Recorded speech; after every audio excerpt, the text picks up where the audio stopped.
इफ्तिखार साहब, मैंने मुख्तसर सा अहवाल बयान किया है कि स्टेटमेंट्स क्या कह रही हैं। राइट नाउ अफगान गवर्नमेंट तो पाकिस्तान के इंटरनल इशूज़ के ऊपर भी ज़बीउल्लाह मुजाहिद तबसरा कर रहे हैं, और जैसे कि कश्मीर के ऊपर भी वो जॉइंट स्टेटमेंट दे चुके। पाकिस्तान ने जो स्टेटस चेंज किया इंटरिम गवर्नमेंट का, तालिबान रजीम, तो अब हो क्या रहा है? वेयर एग्जैक्टली पाकिस्तान अफगानिस्तान का मामला खड़ा कहाँ है हुकूमतों की सतह पर? बहुत स्ट्रेंज किस्म का इनका नैरेटिव जो है अब सामने आ रहा है इस एस्केलेशन के बाद, कि ये पाकिस्तान के अंदर जो क्लैश हो रहा है टीएलपी के हवाले से जो बात आप कर रहे हैं उसको सेक्टेरियन रंग देने की जो है वो कोशिश कर रहे हैं, और उसको जो है मसाले के दरमियान में जंग लड़ बनाने की कोशिश जो है कर रहे हैं। दूसरा, जिस तरफ आपने इशारा किया कि तुलू न्यूज ने जो है वो खबर चलाई और उसके बाद जो है वो ज़बीउल्लाह मुजाहिद साहब की स्टेटमेंट भी आई। उन्होंने सिर्फ ये नहीं कहा कि पाकिस्तान के इंटरनल इश्यूज के ऊपर बात नहीं की, बल्कि ये कहा कि जो डेलीगेशन आना चाहता था बातचीत करने के लिए, उनकी वीजाज भी जो है वो नहीं दिए। और दूसरा ये कि हम किसी डेलीगेशन से मिलेंगे नहीं, बल्कि ये कहा कि डेलीगेशन की मीटिंग हमने जो है वो कैंसिल करा दी। इसके अलावा जो मुत्तकी साहब ने जो मीटिंग्स की और बातें की, जो कल के हवाले से अगर हम बात करें, जो उनके स्टेटमेंट्स जो है वो आए हैं, एक तो उन्होंने ताजमहल जो है वो जाना था and he cut that trip short सिर्फ प्रेस टॉक करने के लिए। और फिर चूंकि उधर जो है वो एक मसला बना हुआ था कि उन्होंने खवातीन को अलाउ नहीं किया, तो फिर ऑप्टिक्स के लिए जो है वो खवातीन को आगे बिठा कर एक प्रेस कॉन्फ्रेंस जो है वो की। लेकिन उस प्रेस कॉन्फ्रेंस के अंदर कुछ चीजें हैं, आपने कुछ चीजों का तो जिक्र किया, लेकिन जो इम्पोर्टेंट मुझे नजर आई, एक तो जो प्रॉब्लम एक्नॉलेजमेंट है वो नहीं है। उन्होंने कहा कि भाई पाकिस्तान के अंदर जो है, अफगानिस्तान के अंदर जो हमारे पास ये लोग कह रहे हैं कि जो टीडीपी है वो बेसिकली कोई ऐसे कोई ग्रुप है ही नहीं, बल्कि ये वो लोग हैं जो कबायली अजला से ऑपरेशन के बाद हमारे पास आ गए और हम उनको रेफ्यूजीज की नजर से जो है बताए। और फिर उन्होंने ये कहा कि चूंकि ये सारे वाकयात जो है वो पाकिस्तान के अंदर कोई 1000 किलोमीटर अंदर हो रहे हैं, ये कैसे हो सकता है कि आप वहां पर कार्रवाइयां करके जो है फिर वापस अफगानिस्तान की तरफ आए। तो जो उनका एक आर्ग्यूमेंट था उसमें एक चीज तो क्लियर है कि वो प्रॉब्लम एक्नॉलेज नहीं कर रहे, और प्रॉब्लम की एक्नॉलेज ना करने का मकसद ये है, जो आगे नजर आता है, कि ये हमारा जो प्रॉब्लम है और इंटरनल सिक्योरिटी का और एक्सटर्नल सिक्योरिटी का, वो न्यू नॉर्मल है। जब तक इसमें कोई एक्सटर्नल मुदाखलत जो है हम नहीं देखते, और एक्सटर्नल मुदाखलत का मेरा मतलब ये है कि वो पावर्स जिसने तालिबान की हुकूमत को फाइनेंशियली, इकोनॉमिकली और इवन स्ट्रेटेजिकली जिंदा रखा हुआ है, जब तक वो उनको सपोर्ट करते रहेंगे तो ये इशू यहाँ पे बनता रहेगा। और ये ईस्ट और वेस्ट तो अलहदा बात है, क्योंकि पाकिस्तान के अंदर की उसे बात से जो एक डिस्कोर्स जो है वो चलती हुई आ रही है कि ईस्टर्न फ्रंट और वेस्टर्न फ्रंट के ऊपर है। मेरे ख्याल में जब हम वो सारे चेस की गिटियां जो है वो बोर्ड के ऊपर जो है वो डालते हैं, तो उसमें जो एक नया फ्रंट जो है इंडिया खोलना चाहता है वो गिलगित बल्तिस्तान का है, जो वाखान कॉरिडोर से मुतसिल है। यहाँ पर जो है वो नया फ्लैश पॉइंट जो है वो बनाना चाहता है। तो मेरे ख्याल में ओवरऑल एक ग्रिम सिनारियो है, जिसमें मुझे तो नहीं लगता कि बातचीत अब शुरू कहाँ से होगी। होनी चाहिए, हम सारे इस सोच के कायल हैं कि बातचीत के जरिए मसाइल जो है वो हल होना चाहिए, लेकिन दूसरा फरीक जो है वो मसाइल को एक्नॉलेज ही नहीं कर रहा, कहता है कि कोई टीटीपी नहीं है और हम कोई भी काम एक्शन लेने के लिए तैयार नहीं। बिल्कुल ठीक। मंसूर साहब, आपने ताज़ा सूरत हाल देख ली है सर। अब आप फरमाइए, लफ्ज़ जो तालिबान कन्वर्ट हुआ इंटरिम गवर्नमेंट की निस्बत 4 बार स्टेटमेंट में, और फिर आखिरी पैराग्राफ में जो बात की, इससे मुराद क्या है? क्या पाकिस्तान ने ऑफिशियली ये तस्लीम कर लिया कि ये हुकूमत अवामी नुमाइंदा हुकूमत नहीं है और ये एक रजीम है जो अफगानिस्तान के ऊपर काबिज है? देखिए, 2022 से 2025 के दरमियान ना, पहले तो पाकिस्तान और अफगानिस्तान के दरमियान एक टेंशन्स का माहौल था, लेकिन अब जो गुज़िश्ता चंद हफ्तों में टेंशन से अब एस्केलेशन हो गई है। एस्केलेशन, एक्टिव हॉस्टिलिटीज और एक्टिव कॉन्फ्लिक्ट के फेज में पाकिस्तान और अफगानिस्तान चले गए, विच इज अनफॉर्चुनेट। और अब इसीलिए जो दोनों साइड से जो आप मुत्तकी साहब का इंडिया का दौरा बता रहे हैं, या हमारी तरफ से जो स्टेटमेंट्स आई हैं, उसमें जो मैसेजिंग, जो अल्फाज यूज किए जा रहे हैं, वो भी एक दूसरे के खिलाफ मैसेजिंग है। मसलन अफगान रजीम हम इसलिए कह रहे हैं क्योंकि ये तो एक फैक्ट है कि अफगान इंटरिम गवर्नमेंट जो है वो अभी तक उसको रिकग्निशन नहीं का दर्जा नहीं मिला। गो कि उन्होंने रीजनल लेवल पे बतदरीज अपनी एंगेजमेंट में इजाफा किया है। रशिया ने उनको फॉर्मली रिकॉग्नाइज भी कर लिया है, लेकिन जनरली उनके साथ जो एक लिमिटेड एंगेजमेंट है कंट्रीज की, और अभी तक उनका फाइनेंशियल सिस्टम या इकोनॉमी ओपन नहीं हुई है, तो इसलिए उनको अफगान रेजीम का नाम दिया गया। और जब तक वो रिकॉग्नाइज नहीं हो जाते, यूएन में उनकी सीट नहीं हो जाती, वो अफगान रेजीम कहा जा सकता है टेक्निकली उन्हें। लेकिन पाकिस्तान और अफगानिस्तान के दरमियान इस किस्म की लैंग्वेज पे आना या इस किस्म की मैसेजिंग पे आना, इसका मतलब है कि डिफरेंसेस जो हैं वो और ज्यादा शदीद हो गए हैं। और जो पाकिस्तान के लिए दो मसाइल हैं पाकिस्तान के लिए, एक तो टेररिज्म का मसला है, जो इमीडिएट मसला है कि टेररिज्म पाकिस्तान में इतना ज्यादा हो गया है कि, और खासतौर पे खैबर पख्तूनख्वा के उन इलाकों में जो अफगानिस्तान से मुल्का हैं, कि पाकिस्तान उसको किसी तरह से नजरअंदाज नहीं कर सकता। और दूसरी चीज ये है कि ओवरऑल रिलेशनशिप आपकी अफगानिस्तान के साथ इतनी डिट्रैक होती जा रही है कि उसमें आपने जो को गैप्स नजर आ रहे हैं। अब जो 2001 से लेकर 2021 तक जो यूएस और नेटो की प्रेजेंस थी, उसमें जो इंडिया के साथ अफगानिस्तान की इक्वेशन थी, अगर चीजें उस तरफ चली जाती हैं तो पाकिस्तान के लिए फिर एक टू फ्रंटल सिचुएशन डेवलप हो जाती है, जो पहले भी थी। पाकिस्तान एक तरफ से ईस्टर्न फ्रंट पे इंडिया का की तरफ से खतरात थे, और इधर वेस्टर्न फ्रंट पे इंडिया की, आपने अभी मेंशन किया अपने इब्तदाइये में कि इंडिया की जो अफगानिस्तान में डेवलपमेंट एक्टिविटीज और दीगर एक्टिविटीज जो हैं वो पाकिस्तान के बॉर्डर से मुल्का इलाकों जी में जी होती बिल्कुल। हैं। उनके कॉन्सुलेट्स हैं, तो एक जलालाबाद में कॉन्सुलेट है और एक कॉन्सुलेट कंधार में जो पाकिस्तान से बॉर्डरिंग है। ठीक। दो दूसरे के कॉन्सुलेट जो हिरात और मजार शरीफ में, तो वो जरा नॉर्थ की तरफ है। लेकिन ये जो दोनों कॉन्सुलेट्स हैं, इनके जरिए बहुत ज्यादा वो उन 20 सालों के दौरान पाकिस्तान को बड़े कंसर्न रहे, पाकिस्तान को बड़े चैलेंजेस रहे कि इंडिया और जो अफगान इंटेलिजेंस थी उनके दरमियान बहुत क्लोज कोऑपरेशन था। तो अब जो ये स्टेटमेंट्स हैं जो दोनों साइडों से एमिनेट हो रही हैं, ये बहुत ही मुश्किल सूरत हाल की, मैं तो खासा परेशान हूँ उसके ऊपर, क्योंकि ये सिचुएशन आइडियल नहीं है, ना पाकिस्तान के लिए ना अफगानिस्तान के लिए, लेकिन खासतौर पर पाकिस्तान के लिए अगेन बैक टू उसी सिचुएशन में जाना।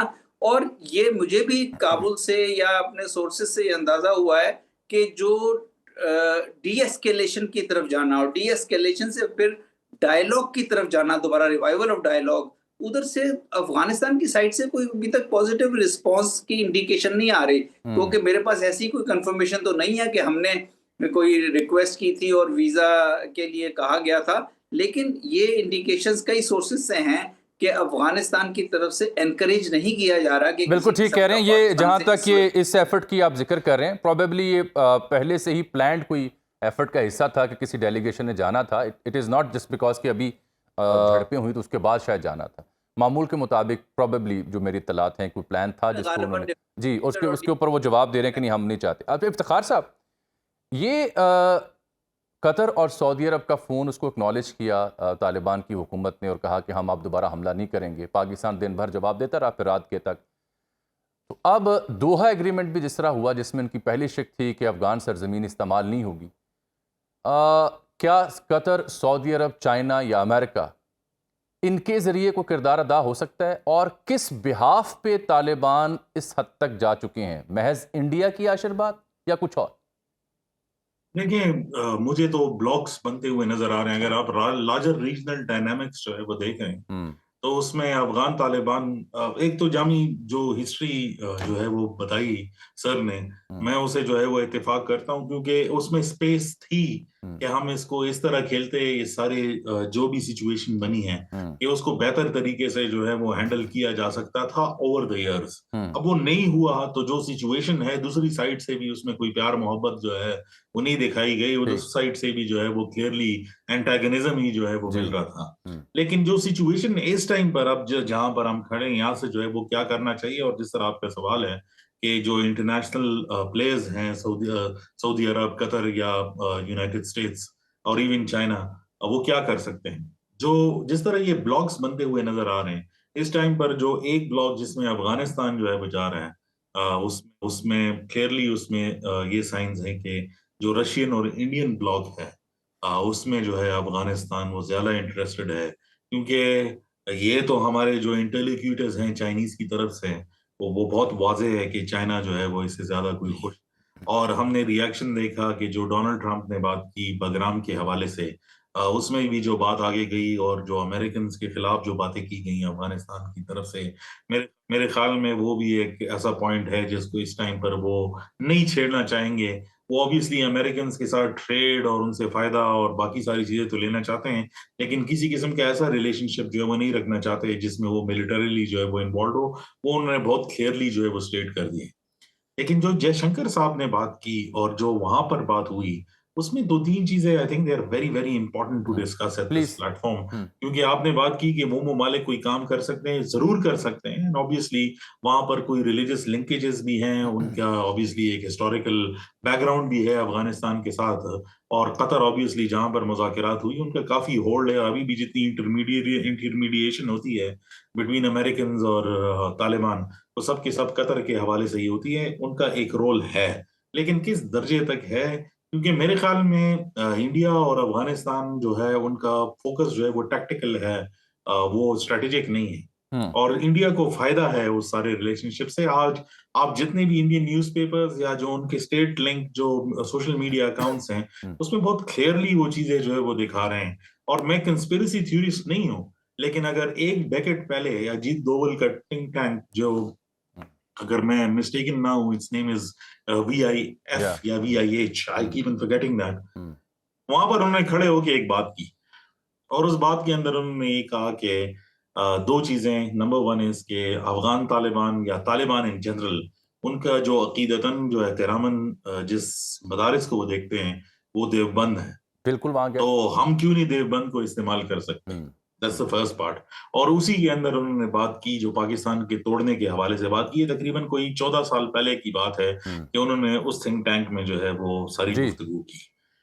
आज अगर मुत्तकी साहब उसी थिंक टैंक के अंदर खड़े होकर जो है वो किताब मौसूल कर रहे हैं, जो एक पश्तूनों की डिस्प्यूटेड हिस्ट्री के हवाले से है, और ये कह रहे हैं कि जो अटक तक का एरिया है वो ऑब्वियसली उस पर अफगान तालिबान या अफगानिस्तान की हुकूमत का हिस्सा है, पहले वो किताब पेश की जाती है और फिर उनको देवबंद जो है वो ले जाया जाता है। अब देवबंद की एक अपनी हिस्ट्री है रिसेंट टाइम्स, 2014 से लेकर अभी तक देवबंद जो है वो बीजेपी के सपोर्टर्स है। एग्जैक्टली।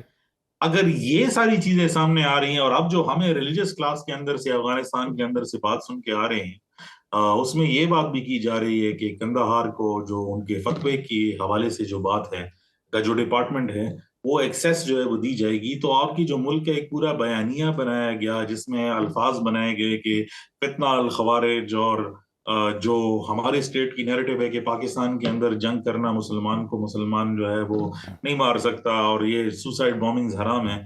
अगर तो ये फतवे का डिपार्टमेंट कंदाहार शिफ्ट हो जाता है और उस किस्म के लिंकेजेस कायम हो जाते हैं, तो आपका जो रिलीजियस क्लास है उसको डिवाइड करने की भी एक कोशिश की जा रही है। उस पैराए के अंदर जो ज़बीउल्लाह मुजाहिद साहब ने TLP के हवाले से जो बात की, और GDI जो उनकी जनरल डायरेक्टरेट ऑफ इंटेलिजेंस, जो उनके सोशल मीडिया अकाउंट्स हैं, वो किस तरह एक फिरका वाराना बिल्कुल ठीक इफ्तिखार, जरा मंसूर साहब से जरा मैं उनकी ओपिनियन पे ले लूं। मंसूर साहब, ये जो ये कहते हैं जी कि ये तो वो कबायली लोग थे जो ऑपरेशन के दौरान बसे, और TTP का तो वजूद ही नहीं है, और बाकी रियासतों में क्यों दहशतगर्दी नहीं होती, सिर्फ पाकिस्तान इसकी बात कर रहा है। हम कहते हैं जी हम आपके हाइड आउट्स हैं, नूर वली महसूद और दीगर लोग आपके पास हैं, वो बदले में दाइश और दीगर के इल्ज़ाम लगा देते हैं, और कारज़ई दौर में भी कुछ ऐसे देखने को सुनने को मिलता था। ये इसमें मेरा ख्याल है कि ये थोड़ा सा पहले से, जो जब टेक ओवर हुआ तालिबान का उससे कुछ पहले से ये कुछ पावर्स की, जो पाकिस्तान के डिट्रैक्टर्स थी, उनकी प्लानिंग भी थी, क्योंकि ये नजर आ रहा था कि अब US और नेटो की फोर्सेस ज्यादा अरसा यहाँ नहीं रहेंगी, तो जो तहरीके तालिबान पाकिस्तान की जो लीडरशिप थी, जो 2007 से तो पाकिस्तान में थी, लेकिन आहिस्ता आहिस्ता जब पाकिस्तान के ऑपरेशंस बढ़े तो इनको एक सिस्टमेटिकली अफगान साइड पे मूव कर दिया गया था हामिद करजई और अशरफ गनी के दौरे हुकूमत के दौरान। अच्छा। और जब तालिबान ने टेक ओवर किया और तालिबान ने तो बकाया जेलों से और कैदी भी रिहा कर दिए, तो वहां पे एक खासी प्रेजेंस मौजूद थी। और 2022 में जब वहां पे एक हमारे सिक्योरिटी ऑफिसर्स की इनके साथ टॉक्स हुई थी टीटीपी के साथ। तो ये सारे लोग टीटीपी के जो मेजर कमांडर्स थे वो वहां मौजूद थे, तो उनकी प्रेजेंस तो वहां पे मौजूद है और उनकी प्रेजेंस से कोई इनकार नहीं हो सकता। अब जो इस वक्त जो सिचुएशन आ गई है कि मैंने आपको कहा ना कि हमारे लिए दो मामला बहुत अहम है। एक तो टेररिज्म किसी तरह कम हो और हम टीटीपी और बीएलए और इनके ऊपर किसी तरह गलबा पाएं, जिसके लिए अफगानिस्तान का ताउन जरूरी है। तो उसको हासिल करने के लिए हमें अफगानिस्तान के साथ एक अच्छी बायलैटरल रिलेशनशिप की जरूरत है। उस अच्छी बायलैटरल रिलेशनशिप के बगैर, या अगर वो बायलैटरल रिलेशनशिप खराब होगी, तो फिर इंडिया और दीगर डिट्रैक्टर्स को और मौका मिलेगा अफगानिस्तान के अंदर अपनी स्पेस बढ़ाने का। अभी इफ्तिखार फिरदौस साहब जो मेंशन कर रहे थे, ये बहुत रेलेवेंट पॉइंट है कि ये जो इंडिया के नेशनल सिक्योरिटी एडवाइजर हैं अजीत डोवल, इन्होंने विवेकानंदा इंटरनेशनल फाउंडेशन जो थिंक टैंक है एक बहुत बड़ा आरएसएस का, उसके फ्लोर पे ये बात कही थी। और वो अब देखिए उन्होंने आज प्रैक्टिकली इस मौके पे साबित कर दिया। तो मेरा ख्याल है कि हमें ये इस चीज पे जरा ज्यादा सीरियसली तवज्जो देनी होगी कि ठीक है, मिलिट्री ऑप्शन एक ऑप्शन है हमारे पास, जो कि हम पाकिस्तान अफगानिस्तान के मुकाबले में बहुत ज्यादा स्ट्रांग है मिलिटरीली, और हम उसमें टेक्टिकली एक एडवांटेज ले सकते हैं। लेकिन आगे चल के चीजों को एड्रेस करने के लिए आपने जो मेंशन किया था, एक ग्रुप ऑफ कंट्रीज है जो कि अरब कंट्रीज है, जो कि आजकल हमारे साथ अच्छे रिलेशंस हैं, जिनमें सऊदी अरब और कतर हैं, उनका इन्फ्लुएंस भी है, लेकिन लिमिटेड इन्फ्लुएंस है, वो यूज किया जा सकता है। दूसरा, मेरे ख्याल में एक बहुत ज्यादा अच्छे तरह पाकिस्तान यूज कर सकता है इन मामलात को डिफ्यूज करने के लिए और आगे अपने रिलेशंस अफगानिस्तान से बेहतर करने के लिए एससीओ को। एससीओ में रशिया भी है, चाइना भी है, और रशिया और चाइना के पाकिस्तान के साथ भी डीप इंटरेस्ट हैं, और रशिया और चाइना ये भी नहीं चाहते कि पाकिस्तान अमेरिकन कैंप की तरफ स्लाइड कर जाए। तो इसलिए मेरा ख्याल है कि वो बहुत ज्यादा इंटरेस्टेड होंगे कि पाकिस्तान और अफगानिस्तान के दरमियान मामलात को किसी तरह से मुनासिब तरीके से करा दिया जाए, एड्रेस करा दिया जाए, और टेररिज्म और जो एससीओ है उसको यूज किया। फोरम्स जो हैं, अगर उसमें अफगानिस्तान को एससीओ में लेने की बात होती है, तो अफगानिस्तान के लिए भी एक गेन होगी, अफगान हुकूमत के लिए